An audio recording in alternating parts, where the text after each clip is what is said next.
हर किस्म के रूहानी जिस्मानी मसाइल और वज़ाइफ के लिए पीर इकबाल कुरैशी चैनल को सब्सक्राइब करें। नहमदुहु व नुसल्ली व नुसल्लिमु अला रसूलिहिल करीम, अम्मा बअदु फ़अऊज़ु बिल्लाहि मिनश शैतानिर रजीम, बिस्मिल्लाहिर रहमानिर रहीम।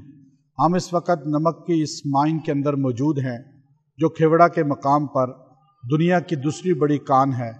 अब यहाँ नमक की इस कान के अंदर मियाँ बीवी की मोहब्बत का एक ऐसा मुजर्रब अमल आपको दे रहा हूँ।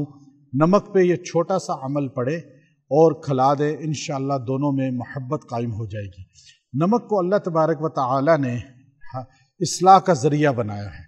हज़रत ईसा अलैहिस्सलातु वस्सलाम ने अपने हवारियीन को ये जुमला कहा था कि आप लोग नमक की मानिंद हैं, आप अगर ठीक होंगे और दूसरों की इस्लाह का ज़रिया बनेंगे, अगर आप ख़राब हो जाएंगे तो फिर किसी की इस्लाह का बायस नहीं बन सकते। तो यहाँ ऐसा मुजर्रब अमल दूंगा कि नमक पे आप वो छोटा सा अमल करें, अल्लाह मियाँ बीवी में मोहब्बत बहुत ज़्यादा बेइंतहा पैदा कर देगा। चूँकि आजकल घरों में नाइतफाक़ी और लड़ाई झगड़ा बहुत ज़्यादा है, मियाँ बीवी में नफ़रतें मोहब्बत ख़त्म हो चुकी है। तो अब ये पैदा होने के लिए आज यहाँ से आपको ऐसा तोहफ़ा दूंगा कि इंशाअल्लाह चंद दिन आप ये अमल कर लें, तरफ़ैन में मोहब्बत हो जाएगी। तो नमक को आप जो है एक अल्लाह की नेमत समझें। ये नमक जो है ये इंसान के जिस्म के अंदर कितना ज़रूरी है, ये साइंस बता रही है, आजकल बच्चे को पता है। तो ये चूँकि क़ब्ल मसीह का ख़जाना है, यहाँ सदियों पहले सिकंदर मकदूनिया ने बाकायदा तौर पे यहाँ का विज़िट किया, फिर राजा पोरस की फ़ौजों ने इसको दरियाफ़्त किया और ये ख़जाना नमूदार हुआ।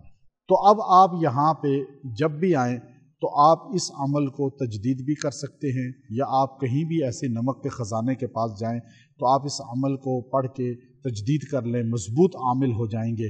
और उसको पढ़ने का वहाँ जाकर जो है आप सिर्फ इसको 700 बार पढ़ें एक मरतबा। लेकिन आप ये अमल मुख्तसर जो है आप नमक पे पढ़ें। वजअला बैनकुम मवद्दतम व रहमा, ये कुरान पाक की आयत का जुमला है, वजअला बैनकुम मवद्दतम व रहमा।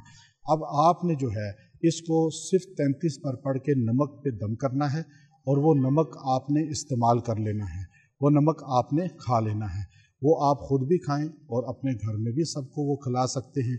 उससे सबसे बड़ा जो फ़ायदा होगा कि आप और आपके अहले खाना में आपस में मोहब्बत कायम हो जाएगी और नफ़रत ख़त्म हो जाएगी और आपके घर से नफ़रतें कुदरतें ज़ाइल हो जाएंगी। व आखिरु दावाना अनिल हम्दुलिल्लाहि रब्बिल आलमीन।